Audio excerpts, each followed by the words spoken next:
Assalamualaikum warahmatullahi wabarakatuh. Waalaikumsalam warahmatullahi Oke, kali ini kita lagi ada di pusat Bapia Patok dan perkenalkan dulu ya, nama saya Aflah Raid. Nama saya Abbas. Nama saya Firdana Java. Nama saya Gilang Rasya Kurniawan. Nama saya Naya Kauliara Gadiva. Kelompok 6 akan mengutik sebuah sejarah dari Bapia Patok, guys. Halo teman-teman, selamat datang di vlog kami. Hari ini kami akan sedang berada di Bapia Patok 25, salah satu angkutan oleh-oleh khas Yogyakarta. Pada vlog kali ini kami akan membahas sejarah proses pembuatan bahan-bahan hingga keunikan dari Bapia Patok 25 itu sendiri. Tahukah kalian, bakpia sebenarnya berasal dari Tiongkok dengan nama taulupia yang berarti kue berisi kacang hijau. Makanan ini kemudian dibawa ke Indonesia dan mulai diproduksi di kampung Patok, Yogyakarta sekitar tahun 1948. Awalnya bakpia dijual secara sederhana menggunakan kemasan besek tanpa merek. Seiring berkembangnya zaman, usaha ini mulai menggunakan kemasan karton dengan label hingga akhirnya muncul merek Bapia Patok 25 yang kita kenal sampai sekarang.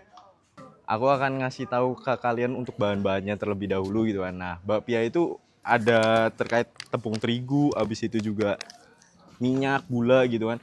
Dan sekarang tuh bakpia tuh nggak cuma kacang hijau doang gitu kan. Semakin lama tuh semakin modern dan mengikuti cita rasa ataupun lidah-lidah orang Indonesia gitu kan nih. Aku habis beli dari Bapia Patok 25-nya sendiri.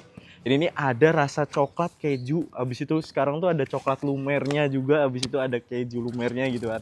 Ini bener-bener semakin lama tuh bakpia atau enggak cita rasa di Indonesia, makanan tradisional Jogja itu makin berkembang dan ini bener-bener rame banget gitu kan. Nah, coba kita lihat di bagian dalamnya gitu kan.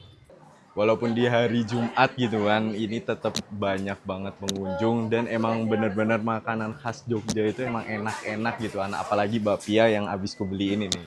Kita lihat banyak banget, terus juga di samping tuh tempat produksi Bapia Patok 25-nya guys. Oke, sekarang proses pembuatan bakpia yang pertama adalah proses pemilihan kacang hijau.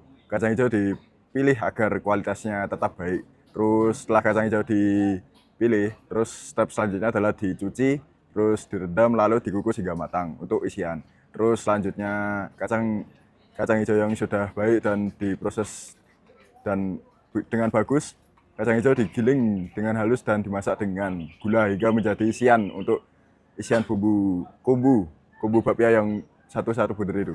Terus setelah itu adonan kulit. Untuk adonan kulit terdiri dari tepung terigu, gula, air, dan minyak. Kemudian diuleni itu diadon hingga kalis atau lembut. Terus setelah kulit dan isi siap, adonan dibentuk menjadi bulatan kecil.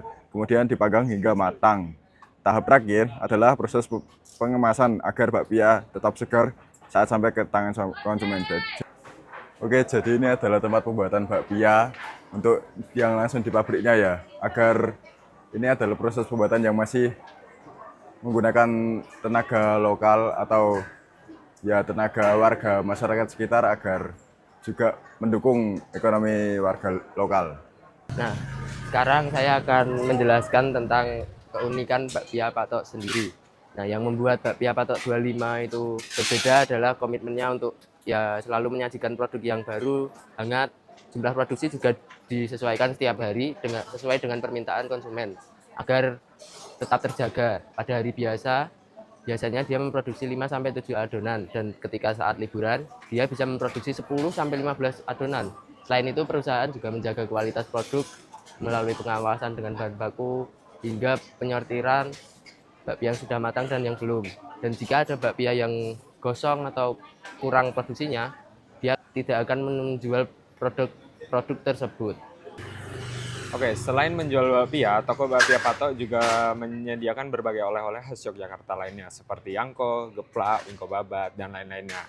Dengan begitu pengunjung dapat membeli berbagai makanan khas dalam satu tempat. Oke. Dari pembahasan tadi kita dapat mengetahui bahwa keberhasilan Bapia Patok tidak hanya karena rasanya yang enak, tetapi juga karena menjaga kualitas bahan, proses produksi yang higienis, serta terus melestarikan makanan tradisional Indonesia. Demikian vlog dari kami. Wassalamualaikum warahmatullahi wabarakatuh. Waalaikumsalam warahmatullahi wabarakatuh.